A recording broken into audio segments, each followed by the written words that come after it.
The media's here. So you in the camera too? Or you gonna be on the side? That's my camera right there. I'm not in the frame, so. Hey man, get some room, man. Good. Is this good, Norm? Yeah, here we go. You know what I'm saying? Circumference. Norm, we heard you guys going for the last hour on court today at practice. What was that like, and what was kind of the focal point of what you guys were doing? I was good, just getting up and down, execute some things that we want to work on, and change some of the offense and defensive schemes. But just getting the cardio, getting our bodies moving. We got a few days off, so just trying to get our bodies back going and our cardio right. But it was good competition, good talk, good level of focus. How much did you guys need the rest of this week kind of affording you guys to get ready for this weekend rather than having to play extra games to get there? I mean, it's big time. Anytime you can rest your body, get some time to get to as close to 100% as possible going into the postseason is big. Just not having to worry about the play-in is huge. So we definitely appreciated the extra time off, and it gives us even more time to prepare. Not having to prepare for another opponent and then prepare for somebody after possibly. Just have that time to prepare for one opponent and execute and do the things that we want to focus on, ready for the first round. So it's big time. Kawhi mentioned that how much he still loves this game. Have you seen him playing with the more joy this season than maybe past because of he's healthy now? I think he's always had that joy. I think anytime he's had an interview or talked about it, he's always talking about having fun with the game, having fun with basketball. It's a fun game for him. I haven't seen any change from this year compared to last year or back in Toronto. He's always loved the game of basketball. And you can just tell when he's able to play and be healthy and play the game he loves and the love that he knows he can play at. You mentioned the preparation for Denver. What has particularly stood out to you as you guys have gone through preparing for this matchup? Just being really focused on the defensive side of the ball, honestly. That's where we're going to hang our hats. Offensively, we have the guys to be able to score the basketball and do what we want, but defensively is going to be the biggest thing, being focused in on their guys, on Jokic. He's the head of the snake with Murray. But it's a unit that they play. That first unit is really good, and the guys that have coming off the bench, the energy that they bring. So just being really tied in and locked in on the defensive side of the ball, whoever's on the floor. Christian Brown has led the NBA in fast break points this year. Kind of, how big of a key is it for you guys to? I know going into every game is like just don't let them get out in transition. Mm-hmm. But how big is it to keep us kind of stop him from getting easy baskets to where he gets going, and then you guys, kind of get stretched from time to time? Very important. JBG's made multiple points watching film and even in practice and on defensive drills.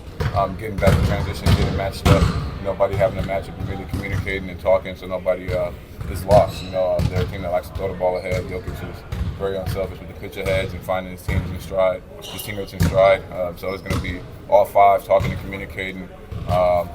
Transitioning from offense to defense. It's not just going to be one man focused on Christian. It's going to be all five. Getting back in transition and getting our defensive set. Norman, it feels like a lot of people when they talk about Jokic, they simplify it as make him a scorer, don't make him a facilitator, or vice versa. Is that too simple? Is that like too simplified? And is one thing that he does more hurtful than the other? Like, does his scoring hurt you more? Does his playmaking hurt you more? I think anything you say, you can simplify it, but it's not as easy as whatever you're trying to describe. You look at the numbers and what they're at and their output when he's assisting and not assisting. So you're doing that analytics game with Jokic does have the ball, but he's one of the best players in the world. And unselfish player. He's not only looking for his shot, he's looking for his teammates, and he's finding his teammates. When the defenses are breaking down and not communicating on switches and things like that, and that's where they're deadly. Getting easy paint assists on their cuts and playing off of him. So that's the focal point. Just being tied together and locked in and physical and not giving them easy baskets where he's able to do both score and pick us apart with his passing. You're trying to limit one thing. You're always trying to take away the best players' best attributes and to make it difficult for them. And that's what teams are trying to do. And that's what we're trying to do. So you played 3 times in Denver this season, 2-part. Like, what's the key to adjusting 2 games early there, and especially with your fourth quarter performances this year, like what's the key to being able to have enough in the tank to finish the games the way you need to finish them? It's a mental thing, you know. I think being able to get our cardio and stuff right, our body's ready for the altitude, and being able to get past through our second wind is huge. I think everybody talks about that whenever you're going to Denver. Even in the regular season. But I think it's going to be a mental thing. You know, they play really well at home, not getting discouraged when you're playing good defense and they make tough shots and things like that. Just sticking with it, staying composed, no matter what, throughout the course of 48 minutes, man. It's a series and every game's going to be different. You know, been in games where you blow a team out by 20 and then the next game you lose by 10. You know, it's not, one game's not going to determine the whole series, you know.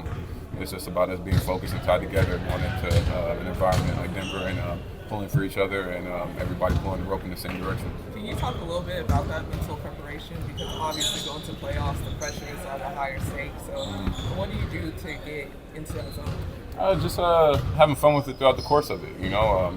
Not getting too wrapped up or tense, you know. At the end of the day, it's the playoff. Yes, it's a lot of the line, but it's basketball. You know, we do this our whole lives. We've done this all season. It's not a situation that I've been unfamiliar with. It's not the first time playing Denver in the playoffs. So just sticking to what I know, cleaning up some things that I need to work on, and watching the games that I've played against them and how they've covered me and my different reads and stuff, offensively and defensively, and just going out there and staying in the moment, but enjoying it. You know, when you have fun and you're enjoying it, you're not really thinking about the pressure. You're just thinking about what you got to do to win. Would you say that there's anything that you feel differently coming into this playoff than other seasons?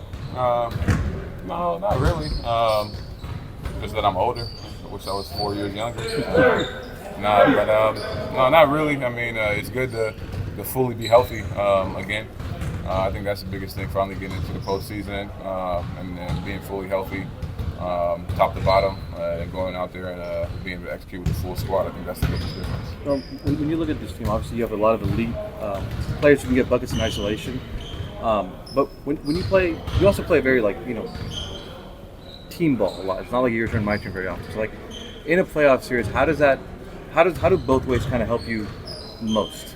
It's big time because out of isolation, it's not always about them just getting their shot. You know, isolating a matchup that we want, forces the team to have to adjust and be in rotations. And now you're isoing the defender that you want. Now they're rotating, firing, blitzing, double teaming, and now the ball's moving and they're scrambling after the guarding closeouts. So it's not always about iso and getting that person a bucket. It's about hunting a matchup and then getting their defense to adjust to that, and then attacking them on the second side of the court. That's the biggest thing with isolation, So we got guys that can score in isolation, but that also creates for other guys on the other side. Thank you. Thank you, bro.